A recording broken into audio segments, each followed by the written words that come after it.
Hello everyone, I am Kritika Dakkara. Welcome to my channel Study Aura. This is the second video lecture of chapter Life Process. In this we are going to talk about stomata. In yesterday's lecture we had discussed about stomata. Stomata छोटे से tiny pores होते हैं that are present on leaves. Where they are present? They are pores, tiny pores present on leaves. Leaves की surface पर tiny pores को ही हम stomata बोलते हैं. और they undergo the exchange of gases. Exchange of gases. Gases are CO2 and oxygen, carbon dioxide and oxygen. They help in the exchange of these two gases. Those are carbon dioxide and oxygen. Between plant and atmosphere, किन चीज़ों के बीच में होता है ये gaseous exchange? Plant और atmosphere के बीच में. और ये जो प्रोसेस होती है जिसके थ्रू गैसियस एक्सचेंज होता है, that process is known as diffusion. हमने पढ़ा था पिछली क्लास में कि ये जो गैसियस एक्सचेंज होता है जिस प्रोसेस के थ्रू होता है उसको हम डिफ्यूजन बोलते हैं, है ना. जो ग्रेडियंट होता है उसको डिफ्यूजन बोलते हैं. डिफ्यूजन एक प्रोसेस होती है जिसमें गैसेस का मूवमेंट होता है from higher concentration to lower concentration. तो हमने CO2 की बात की थी. CO2 का कंसंट्रेशन कहाँ पर ज़्यादा होता है? CO2 का कंसंट्रेशन एटमॉस्फेयर में ज़्यादा होता है. इसी वजह से CO2 जो है वो एटमॉस्फेयर से कहाँ आएगी? प्लांट के अंदर आएगी. वेयर इज ऑक्सीजन का कंसंट्रेशन प्लांट के अंदर ज़्यादा होता है. तो प्लांट से ऑक्सीजन कहाँ मूव करती है? एटमॉस्फेयर में मूव करती है थ्रू स्टोमेटल पोर. ये जो स्टोमेटल पोर होता है ये रेगुलेट करता है इस गैसियस एक्सचेंज को. ये अलाउ करता है गैसियस को पास करना. ठीक है, इसकी वजह से ही गैसियस एटमॉस्फेयर से अंदर आती है और प्लांट से एटमॉस्फेयर में जाती है. नाउ हम एक स्टोमेटा को देखते हैं. तो स्टोमेटा दो टाइप्स के होते हैं, open stomata and close stomata. तो अगर हम ओपन स्टोमेटा की बात करें तो ओपन स्टोमेटा के अंदर ये जो स्टोमेटल पोर होता है ये ओपन होता है जो कि गैसियस एक्सचेंज को अलाउ करता है. Where is in closed stomata ये स्टोमेटल पोर पार्शली क्लोज्ड होता है जिसकी वजह से गैसियस एक्सचेंज पॉसिबल नहीं हो पाता. ठीक है, अब एक पॉइंट आता है कि ये जो opening and closing of stomata है ये कौन कंट्रोल करता है? तो guard cells regulate opening and closing of stomata या स्टोमेटल पोर. क्लियर? अब देखो ये हमेशा स्टोमेटा ओपन क्यों नहीं रहता? क्योंकि प्लांट को सिर्फ फोटोसिंथेसिस की टाइम पर ही CO2 की ज़रूरत होती है. ठीक है, बाकी टाइम पर वो भी ब्रीदिंग करता है. जैसे हम नॉर्मल ब्रीदिंग करते हैं, हम कौन सी एयर इन लेते हैं? हम कार्बन डाइऑक्साइड हम ऑक्सीजन का इनटेक करते हैं ना. जो हमारी ब्रीदिंग होती है उसमें हम इनहेल कौन सी एयर करते हैं? ऑक्सीजन करते हैं. एक्सहेल कौन सी एयर करते हैं? कार्बन डाइऑक्साइड करते हैं. उसी तरीके से प्लांट्स भी जब फोटोसिंथेसिस नहीं होती प्लांट्स में तो वो ऑक्सीजन को इनटेक करते हैं, कार्बन डाइऑक्साइड को रिलीज करते हैं, कार्बन डाइऑक्साइड का एक्सहेल करते हैं. क्लियर? हमने स्टोमेटा के बारे में बात कर ली. Now we are going to talk about heterotrophic nutrition. Heterotrophic nutrition की हमने पहले भी बात की थी कि जो ऑर्गेनिज्म हेटेरोट्रॉफिक न्यूट्रिशन को प्रोसीजर करते हैं उनको हेटेरोट्रॉप्स बोला जाता है. और हेटेरोट्रॉप्स जो होते हैं वो अपना खाना खुद सिंथेसाइज नहीं कर पाते हैं. That's why they are dependent on other plants और animals for their food requirement, है ना. तो the process in which organism cannot prepare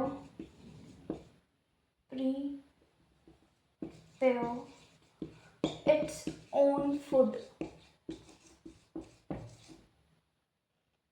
They are dependent on other plant or animals for their food. ठीक है, तो organisms the process in which organism cannot prepare its own food, they are dependent on other plant or animals for their food. The organisms undergoing heterotrophic nutrition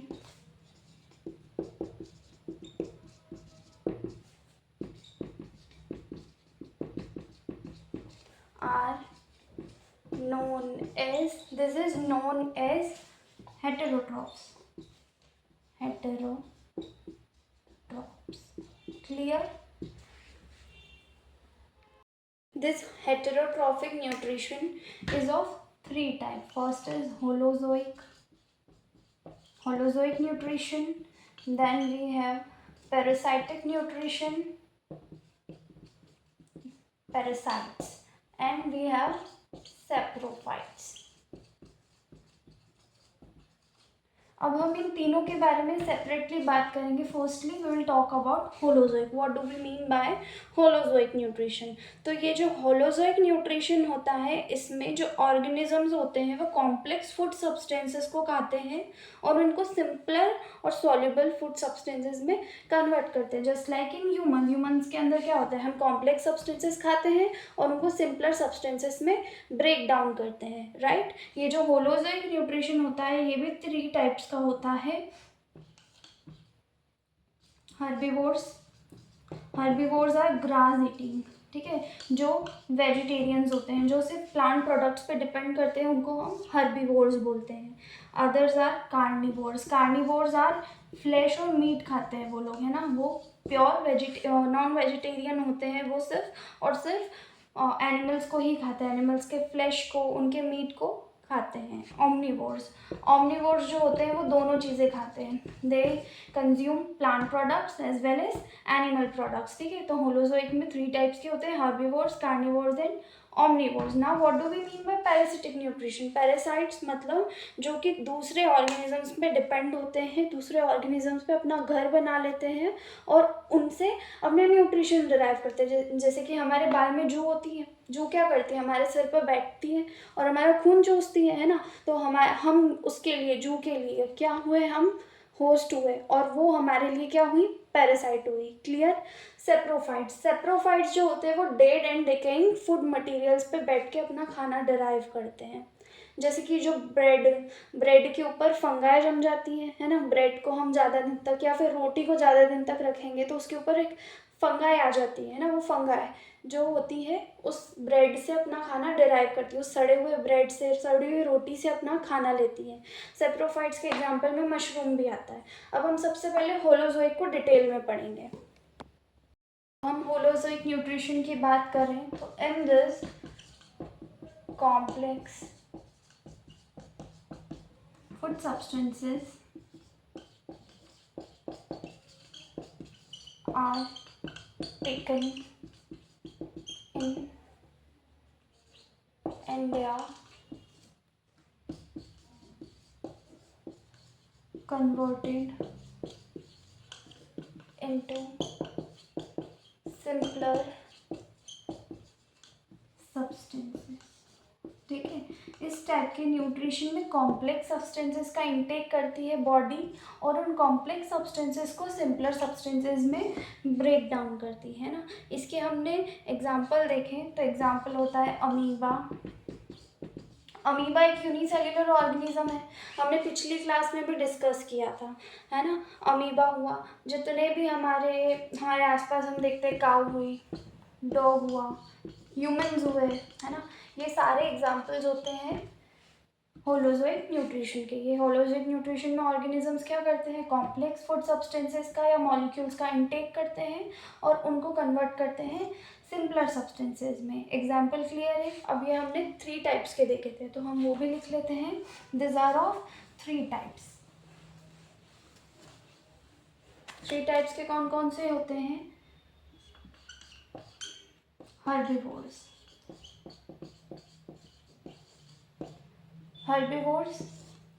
depends on plant products, ठीक है. ये purely plant products पे depend करते हैं. Example हुई काऊ.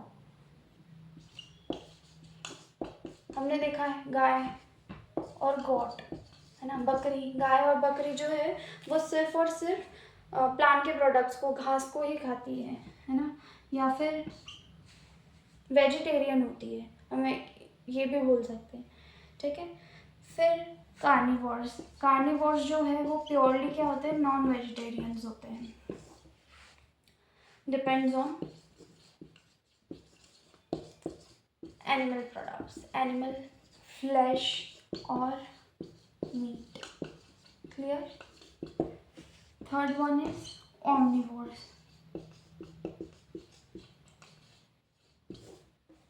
Consumes both plant and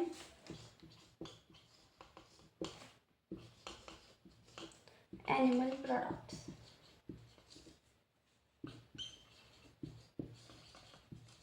ठीक है, तो ये हो गया हमारा होलोजोइक न्यूट्रिशन कंप्लीट. होलोजोइक में हमने क्या पढ़ा कि कॉम्प्लेक्स फूड सब्सटेंसेस का ब्रेकडाउन होता है सिंपलर सब्सटेंसेस में.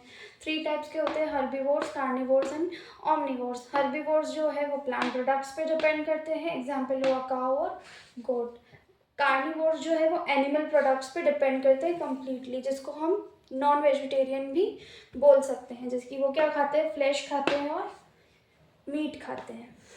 नाउ ऑमनिवोर्स जो होते हैं वो ऑमनिवोर्स क्या कंज्यूम करते हैं, प्लांट और एनिमल दोनों के प्रोडक्ट्स को कंज्यूम करते हैं, है ना. ऑमनिवोर्स का हम एग्जांपल बोल सकते हैं कि ह्यूमंस आर ऑमनिवोर्स. कुछ होते हैं वेजिटेरियंस, कुछ होते हैं नॉन वेजिटेरियंस, कुछ मिक्स होते हैं, है ना. कुछ ऐसे लोग भी होते हैं जो दोनों चीज़ें चलती हैं, उनकी वेज भी होते हैं और नॉन वेज भी होते हैं. क्लियर. हमारा जो सेकेंड टाइप का न्यूट्रिशन है वो है सेप्रोफिटिक न्यूट्रिशन. सेप्रोफाइटिक न्यूट्रिशन में ऑर्गेनिजम्स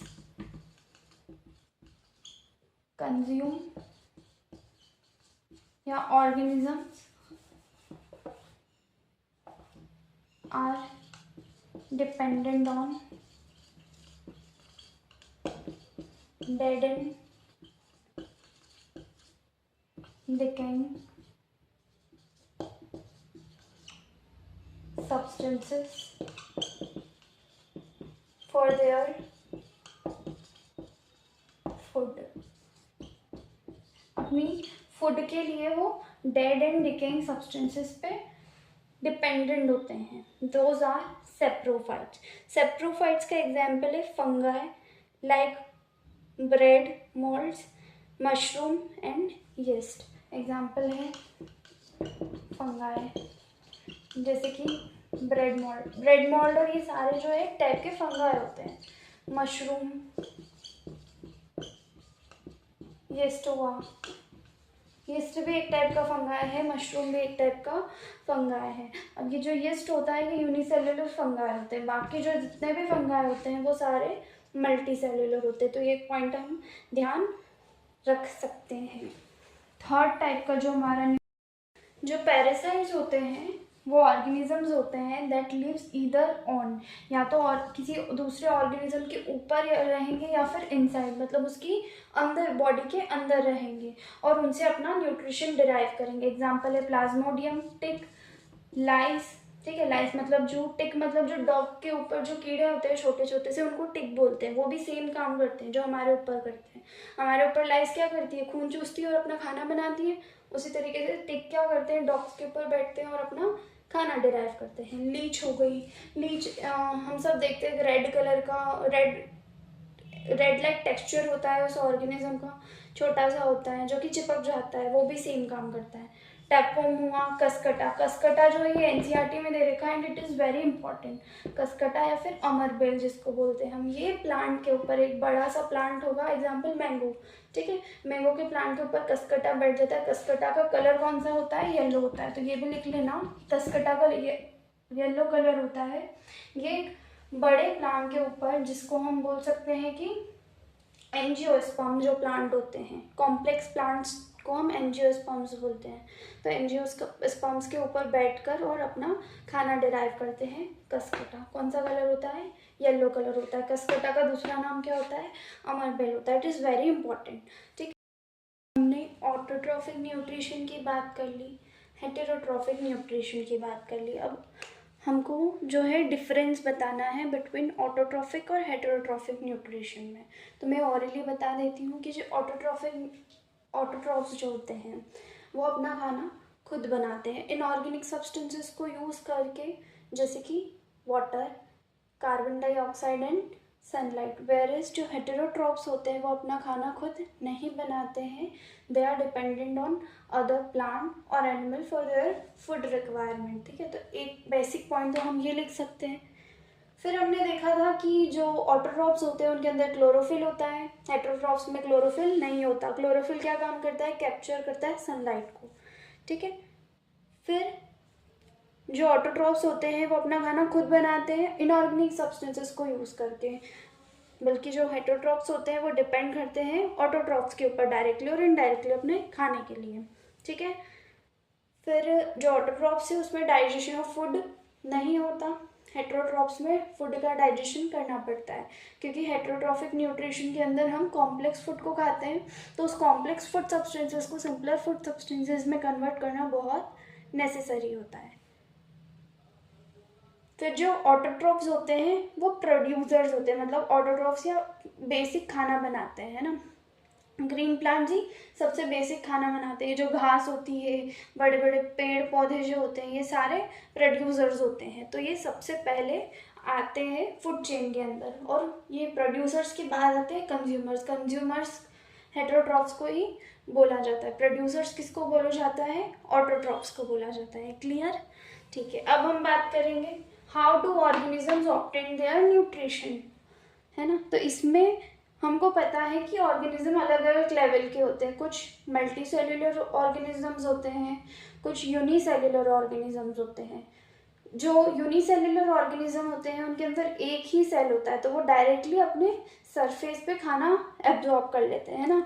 अब हम सबसे पहले देखेंगे न्यूट्रिशन इन अमीबा। अमीबा बात करेंगे न्यूट्रिशन इन अमीबा के अंदर। तो अमीबा के अंदर एक होलोजोइट टाइप ऑफ न्यूट्रिशन पढ़ा होगा, है ना। हमने पढ़ा था होलोजोइट टाइप ऑफ न्यूट्रिशन क्या होता है, कि जो ऑर्गेनिजम्स है वो कॉम्प्लेक्स फूड सब्सटेंसेस का इंटेक करते हैं और उनको सिंपलर सब्सटेंसेस में कन्वर्ट करते हैं। ठीक है, तो एक जो अमीबा होता है वो होलोजोइक टाइप का न्यूट्रिशन करता है। अमीबा इरेगुलर शेप्ड स्ट्रक्चर होता है अमीबा का। ठीक है, ऐसी बॉडी होती है उसकी, यहाँ पे एक सूडोपोडिया होता है। ठीक है, ये सूडोपोडिया है, सूडोपोडिया। सूडोपोडिया को हम माउथ लाइक स्ट्रक्चर भी बोलते हैं, है ना। इससे जो अगर अमीबा को सपोज यहाँ पे कोई फूड पार्टिकल दिखा, तो इस सूडोपोडिया में उस फूड पार्टिकल को क्या करेगा, कैप्चर कर लेगा और अपनी बॉडी के अंदर ले लेगा। इस प्रोसेस को हम बोलते हैं इंजेशन। क्या बोलते हैं, इंजेशन। की मतलब सूडोपोडिया के थ्रू जो अमीबा है उसने खाने को या फूड पार्टिकल को अपनी बॉडी के अंदर ले लिया। उसके बाद होता है डाइजेशन। डाइजेशन मतलब ये जो फूड पार्टिकल है ये अमीबा के अंदर आ गया, ये है फूड पार्टिकल, इसको हम बोलते हैं न्यूक्लियस, है ना। ये जो सेंटर में हमारा सेल के बीच में होता है उसको क्या बोलते हैं, हम न्यूक्लियस बोलते हैं। तो ये हो गया न्यूक्लियस, खाना आ गया बॉडी में, इसको हम बोलेंगे डाइजेशन, है ना। अब डाइजेशन के बाद आता है, ये हो गई डाइजेशन की प्रोसेस। सबसे पहले क्या हुआ, इंजेशन। इंजेशन मतलब फूड पार्टिकल दिखा और सूडोपोडिया ने उस फूड पार्टिकल को कैप्चर कर लिया। कैप्चर करने के बाद अमीबा ने फूड पार्टिकल को अपनी बॉडी के अंदर ले लिया। फिर होता है एब्जॉर्प्शन। एब्जॉर्प्शन मतलब ये जो फूड पार्टिकल था ये टूट गया और इसका एब्जॉर्प्शन हो गया। मतलब इस अमीबा की एक ही सेल है, तो इस अमीबा के अंदर जितने भी ऑर्गेनल्स हैं उन सब ने इस फूड पार्टिकल को कंज्यूम कर लिया। उसके बाद फूड पार्टिकल कंज्यूम हो गया, फिर वेस्ट सब्सटेंसेस रिलीज होंगे, तो फिर अमीबा की बॉडी से क्या होगा कि वेस्ट सब्सटेंसेस थ्रू सूडोपोडिया, ये सूडोपोडिया की लेयर ब्रेक डाउन होगी और उसके थ्रू वेस्ट सब्सटेंसेस उसकी बॉडी से रिलीज हो जाएंगे। इस प्रोसेस को हम बोलते हैं इजेशन। क्या बोलते हैं, इजेशन। ठीक है, तो ये 4 प्रोसेस में, ये डिफरेंट स्टेजेस में न्यूट्रिशन ऑफ अमीबा क्या हो गया, कंप्लीट हो गया। सबसे पहले क्या हुआ, इंजेशन। इंजेशन में अमीबा ने फूड पार्टिकल देखा, उस फूड पार्टिकल को थ्रू सूडोपोडिया कैप्चर किया। सेकेंड होगा डाइजेशन। डाइजेशन में वो जो फूड पार्टिकल कैप्चर्ड है वो अमीबा की बॉडी के अंदर आ गया। फिर उसके बाद क्या हुआ, एब्जॉर्प्शन। ये कौन सी प्रोसेस थी, एब्जॉर्प्शन, है ना। एब्जॉर्प्शन में क्या हुआ, अमीबा ने फूड पार्टिकल को ब्रेक डाउन किया और सारे ऑर्गेनल्स को डिस्ट्रीब्यूट कर दिया। फिर हुआ इजेशन। एब्जॉर्प्शन के बाद जो भी वेस्ट सब्सटेंसेस रिलीज हुए वो सूडोपोडिया के थ्रू बॉडी से रिलीज आउट हो गए. I hope it is clear. We are going to write some points about nutrition in amoeba. हमने क्या देखा था कि अमीबा कैप्चर्स फूड पार्टिकल्स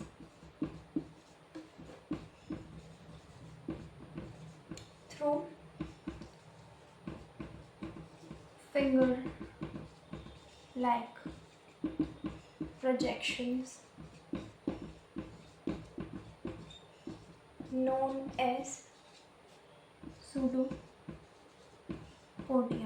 ठीक है, इन फिंगर लाइक प्रोजेक्शंस को हम क्या बोलते हैं? Pseudopodia. And this process is known as ingestion. ठीक है, तो हमारी फर्स्ट स्टेप कंप्लीट हो गई which is ingestion. Then digestion occurs inside amoeba. ठीक है, हमारा क्या हो गया? इंजेशन हो गया. फिर क्या होता है? डाइजेशन होता है. Then absorption. Then egestion.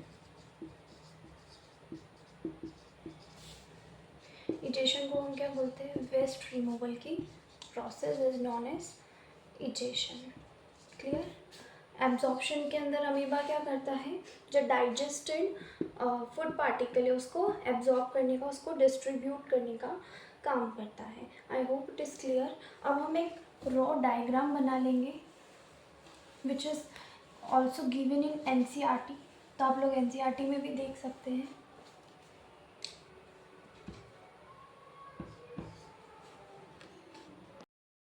So this diagram is given in NCERT. हम यहाँ पे क्या देखते हैं कि अमीबा को एक फूड पार्टिकल दिखा है, उसका सूडोपोडिया हो गया. सूडोपोडिया हो गया. आप सूडोपोडिया इधर किधर भी बना सकते हैं. हम सबको पता है कि अमीबा का शेप क्या होता है?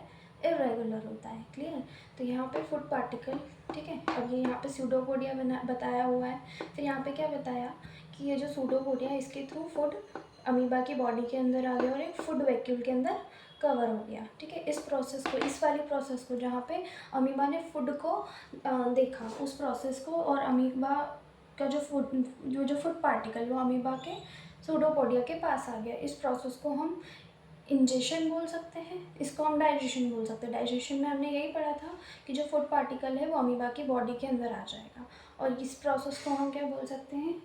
That this is absorption. है ना? तो ये पूरा हमारा न्यूट्रिशन इन अमीबा कंप्लीट हुआ. इसमें सबसे मेन पॉइंट जो है वो हमको ये याद रखना है कि फिंगर लाइक प्रोजेक्शंस जिसके थ्रू फूड कैप्चर होता है दैट इज सूडोपोडिया.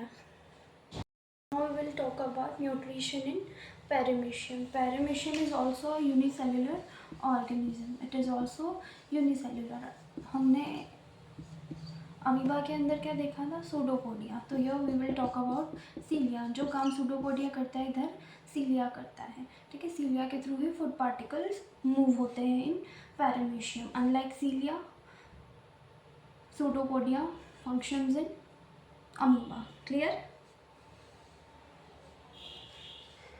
तो ये जो है हमारा यूनिसेल्युलर ऑर्गेनिजम्स का न्यूट्रिशन कंप्लीट हुआ.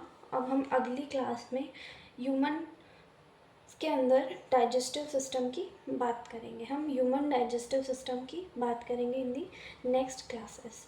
ठीक है, जिसके अंदर हमें कंप्लीट एलिमेंट्री कैनाल की स्टडी करेंगे.